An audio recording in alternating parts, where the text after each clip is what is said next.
La prochaine conférencière, Valérie Santaine. Valérie, coach conjugale, diplômée en sexologie et enseignante certifiée en PNL, Valérie a entamé sa carrière en tant que sexologue en 2009, où elle a joué un rôle dans le développement de programmes d'éducation et de prévention en sexologie, tout en étant assistante de recherche à l'UQAM. Animée par un profond désir d'accompagner les couples de manière dynamique et orientée vers les solutions, elle a ensuite obtenu une certification de coach et d'enseignant en PNL. Forte de plus de 12 ans d'expérience en pratique privée auprès des couples, Valérie a su intégrer les principes du coaching et de la PNL pour répondre aux besoins spécifiques des couples qu'elle accompagne. Membre rythmant, depuis le début de sa carrière en coaching, elle partage aujourd'hui son expertise à travers des formations en coaching de couple destinées aux professionnels souhaitant enrichir leur pratique avec cette spécialisation. La conférence « Devenir un couple érotique, les clés d'une santé sexuelle durable ». Bienvenue, Valérie Santaine.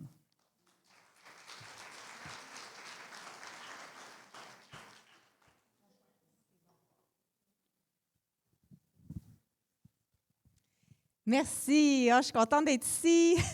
Je vois déjà des visages avec qui j'ai jasé au dîner, au kiosque, donc je me sens avec une belle famille. Vous êtes tous là. Ceux qui ont dîné avec moi se sont fait pris au piège, donc le sujet a viré sexualité assez vite.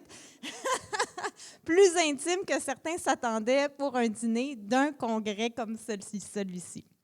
Alors, je dis congrès, mais journée, c'est correct, c'est technique ça. Alors, bienvenue à la conférence qui va changer un petit peu le ton de ce qu'on a fait et en même temps qui intègre un peu tout à la fois. Devenir un couple érotique, donc les clés d'une santé sexuelle durable, c'est un peu, il y en a qui m'ont demandé aujourd'hui, qu'est-ce qui t'a motivé à faire une formation sur la sexualité?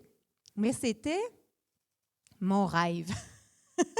De pouvoir, parce que moi, quand j'avais des copains, quand j'étais plus jeune, il y en a-tu qui ont déjà vécu des passions amoureuses par main levée? Ouais. Et qu'est-ce qui arrive quand la passion descend au désir sexuel?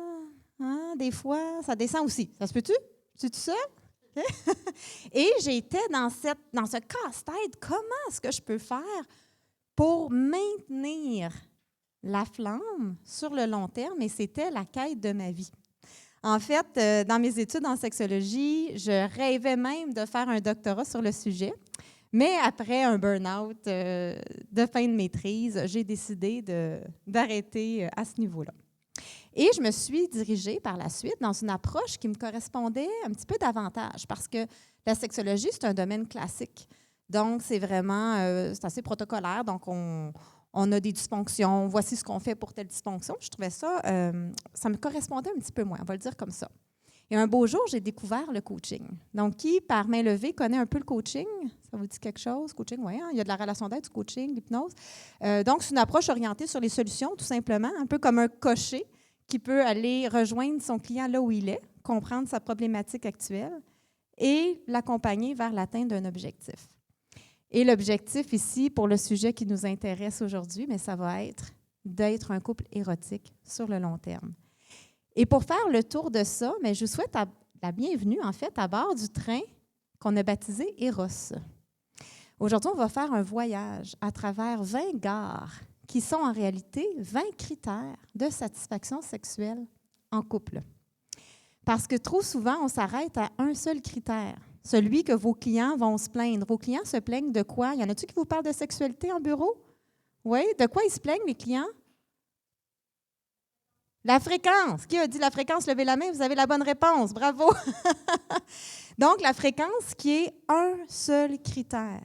Et malheureusement, c'est souvent sur lui qu'on s'acharne et sur lequel on va tomber dans l'impasse. Donc, aujourd'hui, on va en voir plusieurs autres. Oh, attendez, il faut que je m'habitue moi aussi à... manette? OK. J'écoute. Je suis à vos ordres. Ah, voilà. C'est beau. Ça marche. Non, ça marche, c'est beau, ça? Ah, ça marche pas là. Ah, OK. Ça le faisait tantôt. C'est correct. Mais comme dans tout voyage, des fois, ça sera pas long. Donc, on attend. Ouais. En attendant qu'elle arrange le bug technique, donc notre guide aujourd'hui de la journée, ce qu'on pourrait voir un petit peu, c'est de dire que ces 20 critères sont issus de notre programme de formation. Donc, s'il y en a qui disent « Ah, moi, j'aimerais pouvoir accompagner mes clients, mais de façon plus profonde, dans leurs défis d'ordre sexuel, sans tomber dans les activités réservées à la sexologie », mais c'est ce qu'on a et qu'on rend disponible là, chez nous, chez En Duel ou En Duo. C'est un programme de formation qui fait le tour des 20 gares, mais en profondeur avec des exercices pour vos clients. Donc, ça, c'est issu de ça. Et ce programme de formation sur la sexualité fait partie d'un programme beaucoup plus large où on forme des intervenants pour pouvoir accompagner des couples en intervention. Par main levée, qui intervient avec des couples? Je vais apprendre à vous connaître en attendant. Oui, c'est bon, super. Donc, pas toujours facile d'avoir 2 personnes qui arrivent, une personne plaignante, l'autre personne qui est tirée un peu de force. Qu'est-ce qui vous emmène? Ah, bien, c'est elle, parce que sinon, je prenais la porte. OK, parfait. Alors, bien, comment est-ce qu'on fait pour accueillir ces 2 personnes-là et les emmener à la même place? Les emmener à avoir une vision commune, les emmener à être motivés à avancer ensemble. Et ça serait quoi un protocole pour faire ça? Donc, ça, c'est ce qu'on fait dans notre programme plus large.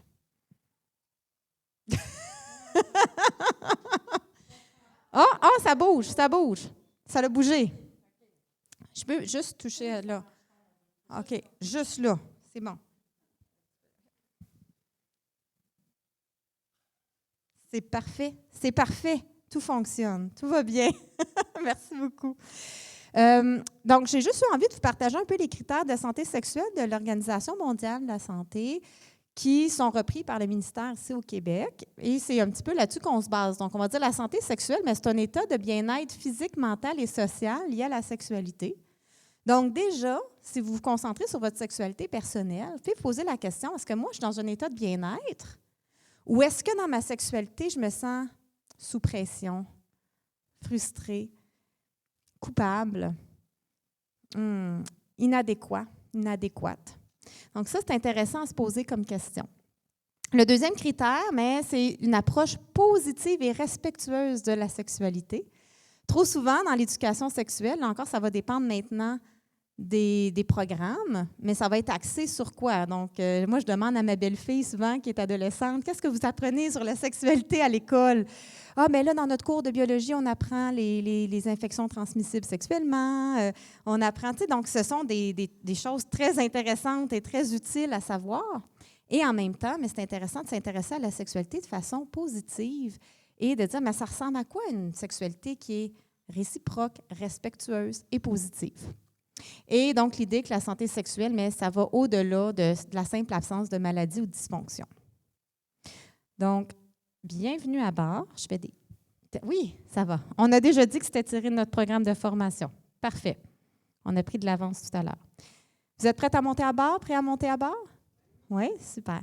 Alors, nous, on va devoir quitter tout de suite après la conférence pour un petit à la maternelle. Donc, si vous avez des questions, on ne sera pas à notre kiosque à la fin. Donc, vous pourrez nous contacter là, via notre site Internet sans problème à duelduo.com. Donc, le premier critère il a été nommé, la fréquence. En pourcentage, je pourrais dire que d'expérience, un peu comme Valérie disait ce matin, ce n'est pas basé sur nécessairement une étude scientifique, mais d'expérience, au moins 80% des couples vont vivre le défi d'avoir un écart de désir. Et qui va être blâmé? La personne qui a le plus de désir ou qui n'a pas assez de désir, selon vous? Pas assez, hein? Donc, la personne qui a le plus de désir va dire « Mon partenaire, c'est le problème, ma partenaire, c'est le problème. Il ou elle n'a pas assez de désir sexuel. » Et ça va encore plus être le problème lorsque c'est l'homme qui a moins de désir sexuel, parce que ça ne répond pas au mythe que les hommes ont toujours le goût, à tout instant et en toutes circonstances, n'est-ce pas? Et la personne qui a le moins de désir va s'auto-blâmer. « J'ai un problème, je n'ai pas assez de désir. » Vous voyez dans l'image du train Eros un couple qui danse. Alors, on peut s'amuser à comparer les activités sexuelles à tout autre type d'activité. Ici, j'ai choisi la danse. Moi, j'aime beaucoup la danse sociale et tout particulièrement la salsa. Y en a-tu qui dansent la danse sociale ici un petit peu, non? Je ne vais pas me déhancher maintenant. C'est moins mon expertise.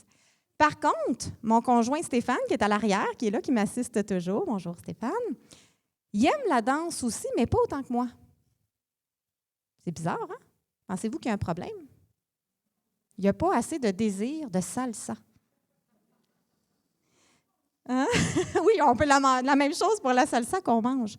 Donc, la sexualité, c'est ça. C'est normal qu'il y a des gens qui aiment ça plus que d'autres. C'est un type d'activité. Il y en a qui adorent ça, la sexualité. Ils en feraient tous les jours. Ils en feraient 2 fois par jour, longuement, avec beaucoup de variété. Et pour d'autres, c'est une activité qui peut être tout à fait adéquate, à l'occurrence, d'1 fois par mois, ou même pas du tout. Donc, le problème, ce n'est pas la personne qui a le plus de désir et ce n'est pas la personne qui n'a pas assez de désir. Le problème que vivent les couples, c'est l'écart entre les deux. Le problème est à l'extérieur du couple et c'est là où il faut le placer en intervention. Ce qui va être intéressant, c'est à partir de la fréquence, j'en parle un peu plus longuement parce que c'est ça que les couples vont vous rapporter ou que les individus là, en accompagnement individuel vont vous rapporter, soit qu'ils vont vous dire être frustrés de manquer de fréquence ou ils vont vous dire se sentir coupable ou pas à la hauteur de ne pas en donner assez ou sous pression. Okay? Où est-ce que je m'en allais avec ça? Je suis en train de vous dire que lorsque ceci arrive en bureau, on peut se concentrer sur la fréquence, mais on peut surtout se concentrer sur les 19 autres critères. Okay? Donc, si moi, j'ai envie d'avoir plus envie d'aller danser la danse, si j'ai envie que Stéphane ait envie d'aller danser avec moi, il y a certainement des stratégies qui vont nourrir son désir de danse et des stratégies qui vont l'inhiber. Ça fait-tu du sens pour vous? C'est ce qu'on va appeler tout au long de la conférence des comportements érotiques ou anti-érotiques, ou des attitudes érotiques ou anti-érotiques. Ce qu'on va appeler érotique, c'est tout ce qui nourrit la flamme, ce qui l'allume, ce qui l'attise, ce qui lui donne de la vigueur. Et ce qui est anti-érotique, c'est tout ce qui éteint la flamme, qui l'inhibe, qui l'éteint. Si je regarde Stéphane, on revient avec la danse. Vous comprenez l'analogie, mais on va rester avec la danse. Et je lui dis, là, ça fait au moins 3 semaines qu'on n'est pas allé danser. C'est quand tu vas faire une initiative? Est-ce que vous pensez que c'est érotique ou anti-érotique? C'est évident quand je le dis comme ça, hein? Pourtant. Pas toujours évident. La personne qui fait une demande comme ça, est-ce que vous pensez qu'elle est mal intentionnée? Pas du tout. Comme l'a vu Geneviève en CNV, hein? C'est Geneviève son nom, notre invitée surprise de la journée. Eh bien, parfois, on exprime mal nos besoins, maladroitement. Et parfois, ça sort en critique. Et ça devient anti-érotique. Et on tombe dans un cercle vicieux où sont pris les couples, où la personne qui a le plus de désir fait des demandes anti-érotiques, s'exprime de façon anti-érotique, inhibant la flamme, diminuant le désir de l'autre, augmentant les refus, qui augmente la frustration et alouette. Alors, où est-ce qu'on peut intervenir? Je vous donne, évidemment, aujourd'hui, on va regarder où on peut intervenir. Donc, le but de la conférence, dans le temps qu'on a aujourd'hui, ça va être de s'allumer un petit peu et de se dire, on peut intervenir là, pas juste sur la fréquence. Okay? Et le comment, bien ça sera pour ceux qui voudront aller plus loin dans le sujet. Alors, deuxième gare, la perception sur la sexualité. Si je vous dis le mot, restez juste à l'affût de ce qui monte comme pensée, comme émotion, comme le fait la dame avec la comptabilité. Okay? On va faire comme s'il est écrit « sexualité » en gros sur l'image. Vous ouvrez les yeux, sexualité, sexe. Qu'est-ce qui vient? Hein? Prenez conscience. Qu'est-ce qui vient? C'est quoi les pensées? C'est quoi les émotions? Est-ce que c'est pression, abus, douleur, manque de respect? Comment est-ce que le corps se crispe? Est-ce que le corps se ferme? Ou est-ce que, au contraire, les premières choses qui viennent, les associations, c'est plaisir, laisser aller, connexion, chaleur humaine, affection. Juste en faisant ce simple exercice, vous voyez immédiatement c'est quoi vos associations à la sexualité. Et ça, c'est basé sur votre histoire, sur vos expériences, sur vos ancrages. Ce sont des choses qui se travaillent, bien sûr, vous le savez bien, dans un processus d'accompagnement. Donc, on peut regarder la personne qui a le moins de désir, qui n'est pas le problème, on se rappelle de ça, et de voir quelles sont les perceptions. Et là même la personne qui a le plus de désir. Et travailler sur les perceptions. Sur quoi d'autre peut-on travailler? Donc, moi, j'appelle ça des freins. Okay? Donc, on pourrait dire qu'on a tous une certaine libido. Et à cette libido, à ce train éros, il y a des accélérateurs et il y a des freins. Les accélérateurs, ce qui est érotique, les freins, ce qui est anti-érotique. Donc, des perceptions négatives sur la sexualité, ça serait un frein. Un autre espace où on peut travailler, c'est l'équité ou la réciprocité. Donc, une autre chose qu'on va entendre souvent en bureau, c'est l'autre ne fait jamais les initiatives. C'est toujours moi qui fais l'initiative. Déjà, une initiative, pour moi, ça se fait de tellement de façons différentes que seulement la première personne qui touche l'autre sur une partie intime ou qui fait une demande. Donc, une initiative, ça peut être de dire hey, j'ai engagé une gardienne pour les enfants vendredi et je nous ai organisé une sortie au restaurant ou tout simplement, on va faire un pique-nique, n'importe quoi. Alors, j'ai initié un espace où on va pouvoir nourrir notre flamme, même s'il n'y a aucune sexualité. Parce que ce qui est érotique, ce n'est pas nécessairement ce qui est sexuel. Et ça aussi, c'est quelque chose de très important à retenir. Vous savez ce qui est le plus érotique pour moi? Voulez-vous le savoir? Le silence, hein, ça. Quand on parle de sexe, là, on a l'attention. Tu veux un truc, Marie-Lise, parle, dis sexe, ça va marcher. Moi, la chose la plus érotique que mon conjoint peut faire, c'est être un bon papa. C'est vraiment la chose qui est le plus érotique pour moi. Si je le vois jouer avec mon garçon, être patient, bien gérer ses émotions, la flamme de mon désir pour mon conjoint augmente grandement. Alors, voyez-vous, ce n'est pas très sexuel être un bon papa, mais c'est très érotique. Et la nuance est tellement importante. Et dans les couples, on n'en parle pas assez. Mais une fois que vous mettez ces termes-là dans la bouche de vos clients, je vous le dis, ils vont l'utiliser. Et ils vont être capables de dire dans leur couple, « Ah, tu vois, ça, là, la façon que tu viens de m'aborder, c'est moins érotique. » Okay? Une façon qui serait plus érotique pour moi, ça serait de telle ou telle autre façon. C'est un petit peu plus soft, okay, que j'ai mal à la tête. Pas maintenant. Pour la question d'équité, ce qui est intéressant aussi, c'est de regarder le travail d'équipe qu'on peut faire. C'est-à-dire, c'est quoi les forces que chacun de nous avons et qu'on peut mettre au service de notre érotisme, de notre flamme. Donc, si pour moi, j'ai des talents en organisation de date, bien, ça peut être quelque chose que je contribue. Et peut-être que mon conjoint a plus de talent pour organiser une ambiance incroyable et mettre plein de chandelles puis une belle musique. Alors, ça peut être une façon qui contribue, mais ça ne sera pas nécessairement de la même manière. De là où je parle d'équité plutôt que d'égalité. J'ai aucune notion du temps.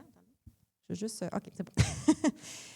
Vient ensuite, on continue notre voyage vers l'image corporelle et l'amour de soi. Est-ce que vous pensez... En fait, je vous dis des questions rhétoriques, parce qu'évidemment, vous savez la réponse. Mais est-ce que vous pensez que si j'ai une image corporelle très négative, je suis très complexée, on peut juste faire l'amour dans le noir et tu ne dois pas toucher mon ventre? Ça, c'est érotique ou anti-érotique? Anti-érotique. Hein? Donc, travailler cet aspect-là. Donc, si c'est un frein à notre train érotique, l'image corporelle, et je dis l'amour de soi, c'est deux choses qui vont ensemble mais qui sont différentes. Donc, l'image corporelle, c'est qu'est-ce que je pense, comment je me sens par rapport à mon corps. Et meilleure j'ai une image corporelle, meilleure est mon estime, et c'est donc démontré par la recherche que ça va affecter le désir sexuel et l'érotisme dans le couple positivement, plus mon image corporelle est positive. L'amour de soi, qui est plutôt un peu la relation que j'ai à moi, comment je me traite, est-ce que je suis à l'écoute, est-ce que je suis dans l'auto-empathie, comme on dirait en CNV, j'aime ça faire des ponts entre les conférences, allez voir. Est-ce que je suis à l'écoute de mes besoins, de mes limites, de mes émotions, de mes peurs, de mes craintes? Est-ce que je suis capable de les communiquer? Alors évidemment, plus je suis capable de faire ça, plus je mets un terrain fertile à l'érotisme. J'avais une cliente, à un moment donné, ça fait longtemps de ça, elle n'aimait pas, là, je vais le dire crûment, parce que c'est les mots qu'elle a utilisés, mais elle n'aimait pas comment son mari lui passait le doigt. Désolée pour l'expression. Ça faisait 30 ans qu'elle était en couple avec son mari. Ça faisait 30 ans qu'elle n'aimait pas comment il la touchait. Et plus le temps passait, plus ça devenait difficile de dire « ça me fait mal de la façon que tu me touches. C'est inconfortable. » Donc, de ne pas s'exprimer dans ses besoins, ses limites, ça peut créer beaucoup plus de tort que de bien, en fait. Le problème, c'est que la sexualité est un sujet extrêmement tabou. Les gens vont dire que ce n'est pas tabou au Québec. C'est tabou. C'est tabou dans le couple de parler de sexualité à son partenaire. Quand c'est dans notre intimité, c'est tabou. Donc, apprendre à démystifier cela. La prochaine gare, je l'aime celle-là qu'on va visiter, elle est souvent sous-estimée. c'est la vitalité et l'énergie. Si on est fatigué, il y en a ici qui sont fatigués des fois, ça vous arrive? Moi, ça m'arrive d'être fatiguée. Ça m'arrive des fois même d'être épuisée.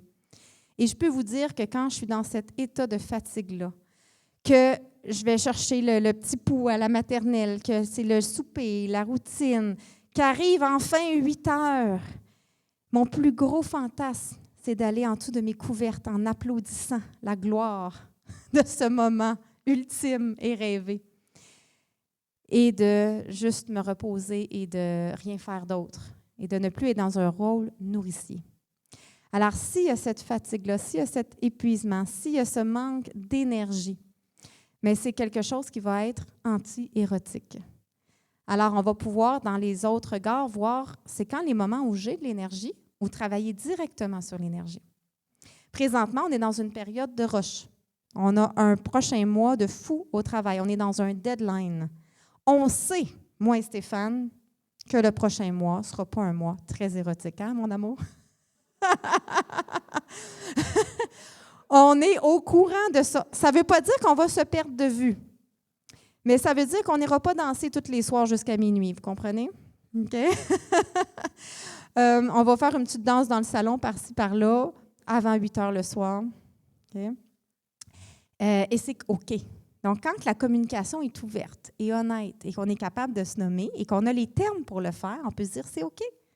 Le prochain mois, bien, notre énergie, notre attention ne sera pas mise à nourrir notre flamme érotique. Elle va être mise à respecter un deadline professionnel. Puis après viendra un moment où on va mettre beaucoup de bûches dans notre feu. Puis après viendra un moment où quelques branches, une bûche, rien pendant 2 semaines. C'est mouvant. Ce n'est pas quelque chose de stable. Et ça, c'est un mythe à briser. Le désir sexuel va bouger dans notre vie et c'est inévitable avec tout ce qu'on va vivre, ce qu'on va traverser, notre corps qui change. Donc, travailler sur l'équilibre de vie, sur l'énergie, mais c'est travailler sur sa sexualité. Et c'est un peu ça la façon de penser que je vais vous apporter aujourd'hui. Ce n'est pas parce qu'on ne travaille pas directement sur faire l'amour 2 fois par semaine qu'on ne travaille pas sur la sexualité. Alors, on continue notre voyage et on arrive à la gare de la motivation. On en a parlé dans une autre conférence de motivation avec l'autodétermination, autonomie, compétence, appartenance, hein, n'est-ce pas?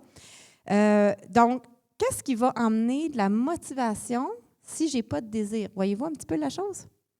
Hein, donc, le désir, c'est l'élan, c'est j'ai envie de, c'est un peu la motivation. Si je n'ai pas de désir sexuel présentement parce que j'ai des freins, la fatigue, la perception sur la sexualité. Mais qu'est-ce qui va me motiver? C'est lorsque les bénéfices seront plus grands que les coûts. Donc, de là vient la balance. Alors, c'est certain. Alors là, je vous donne une autre étude de cas. Alors, j'ai une dame qui me dit, moi, je n'ai pas vraiment le goût ces temps-ci. On a des jeunes enfants, la fatigue, tout le tralala. Et là, je sais que mon chum a envie, puis qu'il a des besoins, puis là, je veux acheter la paix. Déjà, la motivation est so-so. Okay? Donc, la fonction de la sexualité est so-so. Et là, je fais l'effort de dire, OK, je vais rester réveillée, je vais me mettre un petit kit sexy, je vais me mettre dans le mood, je vais essayer de m'abandonner au moment. C'est beaucoup d'efforts, là, ici. On a beaucoup d'efforts parce qu'il n'y a pas l'élan. Et là, tout cet effort pour me mettre dans le mood, et elle me dit, et c'est vraiment insatisfaisant. C'est uniquement basé sur ses besoins à lui et aucunement basé sur mes désirs à moi. Alors là, les bénéfices sont plutôt faibles. Gros coût, petit bénéfice, motivation en baisse. Alors, quelque chose qui peut être intéressant de travailler avec nos couples qui nous consultent ou les individus, parce qu'on peut travailler autant avec un individu qu'avec un couple, hein? Rappelez-vous de ça. Si j'ai juste la dame avec moi qui a ce coût-bénéfice désastreux, on peut dire, mais comment tu peux augmenter tes bénéfices et diminuer tes coûts? Et si on a le couple, on demande la même question. Ça se fait à 2, tout comme ça se fait seul. Alors, on peut travailler comme ça sur la motivation. Sachant que la motivation est variable, avec tout ce que la vie comporte, il y a aussi la notion d'engagement qui va venir habituellement à rassurer la personne avec le plus de désir. L'engagement écoutez, ça c'est très important, ce n'est pas un engagement à avoir un rapport sexuel. Ça vous va-tu, ça? Ça fait du sens? C'est pas « je m'engage solennellement à avoir des rapports sexuels tous les mardis et jeudis de 8h à 8h15. » C'est pas ça. OK? L'engagement, c'est de dire « je vais être proactif et proactive pour faire un petit pas vers notre projet sexuel commun. » Là, je fais ça avec mes mains. Là. C'est pour voir, OK? Pour sortir de la réaction. Donc, imaginez qu'il y a quelqu'un ici, là. Quand on est dans l'impasse, on est dans la réaction. Donc, si moi, je suis la personne avec le moins de désir, je suis en réaction à la demande auquel je ne fournis pas, avec toutes les émotions que ça peut générer chez moi. Et je ne suis pas en élan vers mon propre projet. L'exercice que je fais en séance, que je trouve une des plus percutantes, c'est celle que j'appelle mon projet sexuel. Et je donne une feuille à chaque membre du couple, avec un crayon. Ils ne peuvent pas regarder les réponses. Et je dis, si c'était toi qui choisissais la sexualité que tu avais envie de vivre, si tout était possible et que ta partenaire allait vouloir la même chose que toi, que ça allait créer aucun conflit, qu'est-ce que tu aimerais vivre comme sexualité en type d'activité, lieu, fréquence, etc. Et après, je leur fais lire un à l'autre. Et plus souvent qu'autrement, la personne avec le moins de désir a des réponses qui surprennent beaucoup le ou la partenaire. Et ça démontre, donc dans ces deux exercices, on va prendre ce qui est en commun et ça va faire un peu comme un projet sexuel phase 1. Ce qui n'est pas en commun, ça peut être une phase 2 ou une phase 3 ou une phase fantasmatique qui n'arrivera jamais. Mais au moins, ce qui est en commun, ça devient une vision commune. Et l'engagement, mais c'est est-ce que moi, je peux faire un pas vers ce projet-là? Si moi, en ce moment, j'ai eu de la fatigue, je sais que mon prochain pas pour aller vers plus d'érotisme, ça va être d'avoir davantage d'équilibre de vie et de temps de ressourcement pour moi. C'est de l'engagement, ça. De dire, je vais aller avec des amis, je vais prendre un temps pour faire une sieste. Et ça devient mon engagement. Ça vous va pour engagement? Quand même important. Et la vision commune crée de l'apaisement. Le désir sexuel, on pourrait en parler pendant 5 heures. C'est très, très multicausal. Aujourd'hui, la bride que je vais vous apporter dans ça, c'est que le désir sexuel, c'est différent du désir amoureux qu'on va voir juste après. Et je pense que ça, c'est une nuance très importante à faire. Mon désir sexuel, c'est mon désir envers l'activité, comme avec la danse. J'ai envie d'aller danser. Moi, j'irais danser honnêtement aux 2 jours. Là. Moi, la salsa, je parle vraiment de la danse, j'adore ça. J'irais danser aux 2 jours. Puis j'aimerais danser niveau 5. Tu sais, qu'on me fasse tourner partout, des jumps, etc. Mon conjoint, quel niveau tu danses? Niveau 3? 2,8. Mon conjoint danse 2,8. Il n'y aura pas de jump. Mais si j'ai envie de danser avec lui, à quel niveau je vais danser? 2,8. Hein? Voilà, tu as compris. Hein? Si je vais danser avec lui à 2,8 et que tout le long qu'on danse ensemble, je dis « Pourquoi tu ne me fais pas tourner comme l'autre? Pourquoi on ne danse pas plus souvent comme l'autre? Pourquoi tu es déjà tanné de danser? » Qu'est-ce qui arrive à l'érotisme? Et à son il ne voudra plus aller danser, il va se sentir incompétent. Hein? Donc, je dois choisir mon partenaire au-delà de l'activité. Vous me suivez? Il faut que danser avec Stéphane soit plus important que danser niveau 5. OK?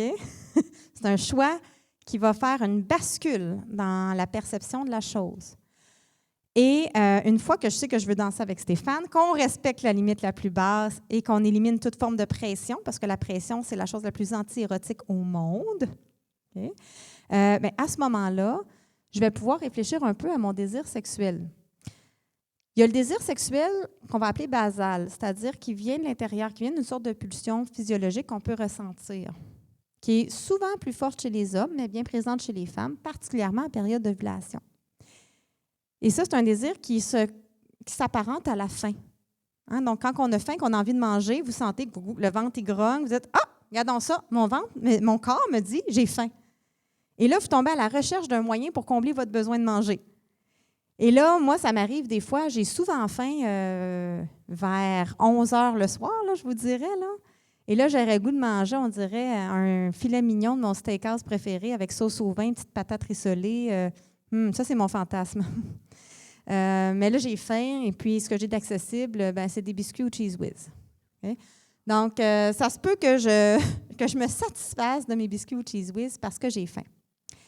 Lorsqu'on est en couple et que la personne a faim, bien, des fois, c'est là où la partenaire peut se sentir un peu comme, ce que je vais entendre, c'est comme une poupée gonflable, quelque chose de remplaçable, parce que, dans le fond, je réponds juste à combler cette faim-là, mais c'est tout. Il n'y a pas vraiment autre chose. Et il y a le désir qu'on va appeler réactif. Donc, je n'ai pas vraiment faim, mais je me promène et tout d'un coup, ça sent les bons croissants au beurre croustillant. Et là, ça serait bon ça, un croissant? Ah oui, je pense que j'ai goût d'un croissant. Je n'avais pas faim au départ, mais on a réussi à déclencher un désir. Et ça, c'est une notion primordiale de savoir qu'on n'est pas victime de notre désir, mais bien qu'on peut le déclencher. Si j'ai envie de donner à Stéphane le goût d'aller danser, bien certainement que je pourrais mettre une belle robe de danse. Déjà, ça, je pense que ça serait winner. Et je vais arriver dans la bonne humeur et dans ce qu'on va appeler la séduction. Ça fait du sens plutôt que la pression. Donc, désir sexuel, mon rapport à la sexualité, désir amoureux, à quel point je désire mon ou ma partenaire. Et je ne parle pas juste sexuellement. À quel point, et c'est quoi mon niveau d'attraction? À quel point j'ai envie de proximité physique, émotionnelle et psychologique avec lui ou avec elle. Je peux avoir un très fort désir sexuel, mais pas pour mon ou ma partenaire. Et l'inverse est aussi vrai. Je peux avoir un très fort désir amoureux, mais détester la sexualité. Alors, démêler les deux. Ça vous va, ça, démêler les deux? Je trouve ça très important. Parfait. Il y a des explications à ça, mais on va y aller 15 minutes. On continue avec les espaces érotiques. Donc, je jasais à une dame tout à l'heure au kiosque qui disait quand elle accompagne les gens après la naissance ou à la naissance. Et après, il n'y a pas tant d'espace érotique. Si le petit bébé dort en cododo, puis qu'on est un peu épuisé, on a la fatigue qui rentre, on a toutes sortes qui rentrent. Donc, c'est quoi un espace érotique? C'est de dire, parce que les couples qui savent faire durer la flamme sur le long terme, le priorisent et le planifient. Ce qui va à l'encontre des mythes et des croyances populaires que ça doit être naturel et spontané. En fait, on peut planifier des espaces érotiques tout en laissant place à la spontanéité. Ça vous va? Je fais un 2 pour 1. Là. OK? Donc, on se dit, si je veux que le feu pogne, on parle en français, bien, ça prend de l'espace, de l'oxygène, un lieu, ça prend des bûches, ça prend du papier, ça prend quelque chose pour l'allumer. Ça prend une allumette. Si j'ai rien de ça en place, le feu ne pognera pas. Donc, on est d'accord. Donc, l'espace érotique, c'est de mettre tout en place pour dire, mais si on veut que le feu prenne, il pourra prendre. Il y aura les éléments nécessaires. Puis s'il ne prend pas parce qu'on n'a pas besoin de feu, bien, il ne prend pas. Il n'y a pas de pression. Mais on s'est créé un espace dédié pour nourrir la flamme, qui peut se faire de toutes sortes de façons, comme on se le répète. Et à l'extérieur de ces espaces dédiés, il y a ce qu'on va appeler le climat érotique. C'est quoi le climat entre nous? Si on est un couple qui s'ostine, qui chicane, qui se méprise, qui se crie dessus, qui se dévalorise, est-ce que ça serait attendu que, rendu 8 heures, on s'en puisse plus, on s'arrache le linge du corps, et on dit « OK, là, je ne peux plus, je te désire tellement. » J'en doute. Ça fait du sens un peu pour vous? J'en doute. Donc, le reste du climat du couple, est-ce que c'est de la tendresse? Est-ce que c'est des petites attentions? Est-ce qu'on s'est habillé en mou, de là les pyjamas, là, malgré qu'eux autres ils ont du beau mou, là? Mais est-ce qu'on est dans notre mou, pas arrangé, pas lavé? Là, j'en ajoute, mais pour vous dire à quoi ça ressemble notre climat habituel. Est-ce que je lance des petits regards? Est-ce que je flatte l'épaule en passant? Est-ce que je donne des petits compliments? Et ça, c'est ce qui va créer un peu un effet de braise sous le feu qui va lui permettre d'allumer beaucoup plus facilement dans les espaces érotiques. Vous continuez à me le dire pour le temps. Là, OK, c'est bon, tout va bien. On continue vers la gare 12, l'intimité amoureuse et érotique. Il y a différents types de sexualité. Donc, si on se base un peu sur la théorie des liens d'attachement et les travaux de Sue Johnson, on en ressort un petit peu 3 grandes catégories. Donc, il y a la sexualité dite de réconfort. La sexualité de réconfort, ça va un peu avec le sens de la sexualité. À quoi ça sert? Et ça va être des gens qui vont utiliser la sexualité pour se réconforter. Se réconforter dans le sens de « ma partenaire me désire encore », ma partenaire m'aime encore, parce qu'il y en a qui vont faire l'association désir égale amour, ou rassurer des peurs comme d'être trompé ou quitté. Et les gens qui ont une sexualité réconfort vont habituellement avoir un désir de fréquence très élevé, parce qu'il y a un besoin de réconfort très élevé. Donc, quand on prend conscience de à quoi sert la sexualité, question que vous pouvez tous poser à vous-même et à vos clients, vous allez pouvoir voir que si c'est pour se réconforter, on peut trouver des alternatives. Comment d'autres, je peux me réconforter que je suis aimée, désirée et qu'on est dans une entente de fidélité qui nous convient. Et ça va soulever la pression sur la sexualité comme seul moyen de réconfort. Un deuxième type de sexualité qui ressort, c'est la sexualité sous-scellée. On peut imaginer un peu comme si on avait un saran wrap autour de nous, je m'en vais dans le symbolique, là, pour dire qu'on a une sexualité, mais sans connecter en profondeur. Souvent, ça va être une sexualité basée sur le jeu, des jeux de rôle, où on va être présent de corps, mais absent d'esprit. Vous voyez un peu ce que je veux dire? Et là, c'est peu connecté. Et c'est souvent donc lié à une peur de l'intimité, effectivement, qui va en lien avec les styles d'attachement. Et finalement, la sexualité qu'on va tous viser à atteindre pour nos clients, c'est la sexualité dite en synchronie. Et ça, c'est une sexualité qui est réellement connectée, donc où on est présent de cœur, de corps et d'esprit à l'autre. C'est pas évident parce que ça demande de traverser certaines peurs. Hein, c'est vraiment de se mettre, comme disait Valérie, là, pas de linge, pas de peau, là. Okay? Donc devant l'autre. Et qu'est-ce qui va permettre cette intimité-là? Mais c'est la confiance qu'on a en l'autre. La chose la plus érotique au monde, c'est la confiance. Est-ce que je peux m'abandonner à toi? Est-ce que tu vas respecter mes limites? Est-ce que tu vas m'humilier? Est-ce que tu vas me faire mal? Est-ce que tu vas arrêter sans me faire sentir coupable si j'ai plus envie? Et cette intimité-là, qui est rendue possible par la confiance, permet de donner accès à l'autre, à ses besoins, à ses peurs, à ses limites, à ses fantasmes, à ses désirs. Ah, j'aime pas comment tu me touches. Ça vous va pour ça? Et ça va permettre le laisser-aller sexuel. Tout à l'heure, je disais, le pire ennemi de la sexualité, c'est la pression. Imaginez-vous si on se ramène à l'appétit et que vous me dites, j'ai pas faim. OK? Vous me dites, j'ai pas faim. Je vous dis, non, mais tu dois manger. C'est important de manger. 3 fois par jour, tu dois manger 3 repas et 3 collations. Et que je vous mets un énorme repas devant vous et je dis, mange. Est-ce que ça vous donne faim? Et là, il y en a qui vont dire quoi? Il y en a qui vont dire, l'appétit vient en mangeant. Vrai et faux. Moi, je déteste les huîtres. Si tu mets un gros bol d'huîtres devant moi, l'appétit ne viendra pas en mangeant. Donc, l'appétit peut venir en mangeant seulement si j'apprécie le repas qui me sera servi. Donc, gardez-vous ça en tête, c'est très important. Et en étant intime, vrai, dans une communication ouverte, on peut mettre des limites qui sont représentées ici par le carré de sable. Chaque côté du carré de sable représente des limites.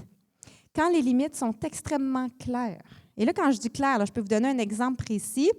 J'avais une cliente, donc un couple, un homme qui voulait expérimenter la sexualité anale, et la dame qui dit, bien moi, je suis d'accord pour un toucher externe, mais pas de pénétration. C'est clair comme limite, ça? Ça vous va?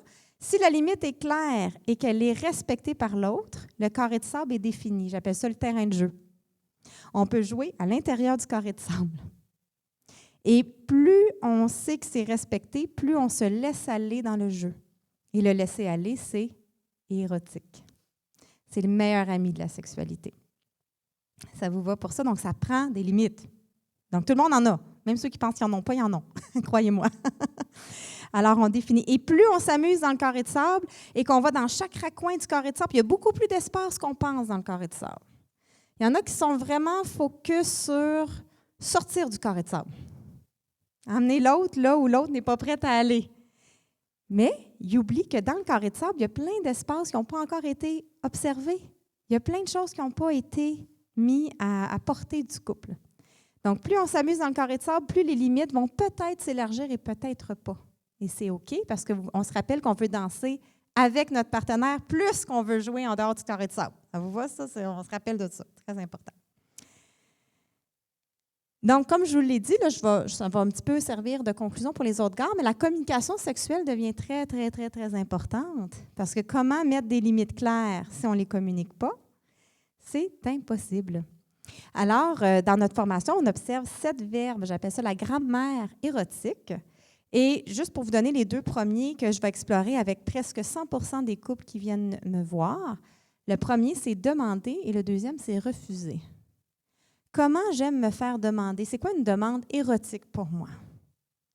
Et comment j'aime me faire refuser sans que ça me blesse ou le moins possible, sans me sentir rejetée? Et ça, c'est les 2 verbes qu'on va observer. Fait que déjà, c'est des choses que vous pouvez observer avec vos clients davantage. Très puissant, très simple. Hein? Si on veut aussi nourrir le désir sexuel, le désir sexuel, c'est dans la tête. C'est dans l'imagination. Si on revient à l'appétit, là, vous venez tous de manger, fait que votre libido d'appétit doit être faible en ce moment, vous n'avez pas très faim. Mais si on imaginait un fantasme et qu'on le comparait à la nourriture, mais ça serait « j'imagine mon filet mignon avec les petites épices, avec les petites patates, avec l'ambiance du restaurant, avec la musique, avec le petit verre de vin, etc. » Je l'imagine, c'est un fantasme ça, c'est un scénario imaginaire. Et le scénario imaginaire, c'est du désir. Donc, le désir peut se voir à 3 endroits, dans nos scénarios imaginaires, nos fantasmes, dans notre sexualité personnelle, qu'on va dire masturbation, et dans la sexualité relationnelle avec d'autres. Il y en a qui vont dire « j'ai 0 désir ». Je suis parfait. As-tu des fantasmes? Ah oui, je fantasme souvent aux vampires de mon émission. D'accord. Est-ce que tu te masturbes? Ah oui, je me masturbe à peu près aux 2 jours. Ah. Pas de désir sexuel ou pas de désir amoureux? Okay. Ou j'aurais du désir sexuel pour mon amoureux, mais ce n'est pas satisfaisant. Donc, le coût-bénéfice n'est pas assez bon. Alors, développer ces fantasmes, c'est une façon de développer le désir. Une façon d'augmenter la satisfaction, donc les bénéfices en couple, c'est par les compétences sexuelles. Donc, est-ce que, justement, c'est agréable la sexualité pour mon partenaire ou pas? Et c'est là où on devient un professeur l'un de l'autre. On ouvre la communication avec nos verbes de tout à l'heure pour être capable de dire « ça, ça me donne du plaisir, ça, c'est érotique, ça me donne de la douleur, ça me donne de l'inconfort, ça, c'est anti-érotique, ça, c'est une limite. » Jusqu'à ce qu'on devienne, et ça, c'est bien un des avantages pour ceux qui ont un couple de type, on va dire, monogamie sérielle, là, donc qui sont exclusifs sexuellement. Un avantage à l'exclusivité, c'est bien de devenir des pros. Parce qu'on ne peut pas dire « t'es pas assez bon, je vais aller voir ailleurs. T'es pas assez bon, je vais te montrer comment être bon. » Tu vas devenir un professionnel de moi et je vais devenir une professionnelle de toi. Des experts mutuels. Et pour ça, mais ça prend de l'éducation, de un envers l'autre, évidemment. Ça prend aussi des connaissances sur l'anatomie, sur les mythes qui sont à briser, comme si le désir n'est pas spontané et naturel, il n'y a rien d'autre à faire. Des connaissances sur, ça peut même être des techniques. Donc, les compétences, comme dans l'autodétermination. Je continue avec le plaisir sexuel et orgasme. Donc, par ricochet, plus on communique, plus on s'enseigne ce qu'on n'aime pas. Et je ne parle pas juste comme façon de se toucher, là, c'est comme façon d'être approché, comme ambiance, comme énergie, etc. Plus on a de plaisir et plus on risque d'avoir des orgasmes intéressants. J'ai plus de temps, hein? 1 minute, OK. Et dans cette communication qui est sécurisante, ça va nous mener à une connexion émotionnelle et sexuelle qui va nous permettre de vivre une sexualité en synchronie. Et quand on peut vivre une sexualité en synchronie, on peut facilement bifurquer et vivre aussi de la sexualité sous-scellée et de la sexualité réconfort. Parce que ce n'est pas notre unique voie de passage. Et en bout de ligne, on peut mettre des fois un peu de tabasco. Hein, donc, un peu de piquant. Et qu'est-ce qui va faire du piquant? Bien, c'est des bris de routine. C'est de la nouveauté. Mais de la nouveauté, ça peut être une nouvelle position, un nouveau lieu, un nouveau fantasme, mais ça peut aussi être « je te laisse aller plus loin dans mon être intérieur. Je suis plus vulnérable. » C'est de la nouveauté, ça aussi. Je m'exprime d'une nouvelle façon. Alors, si vous voulez voyager encore plus loin dans le train Eros, visitez duelduo.com où est-ce qu'on a notre programme de formation 100% en ligne. Et terminus, merci d'avoir été à bord du train et je vous souhaite une excellente fin de journée. Merci beaucoup.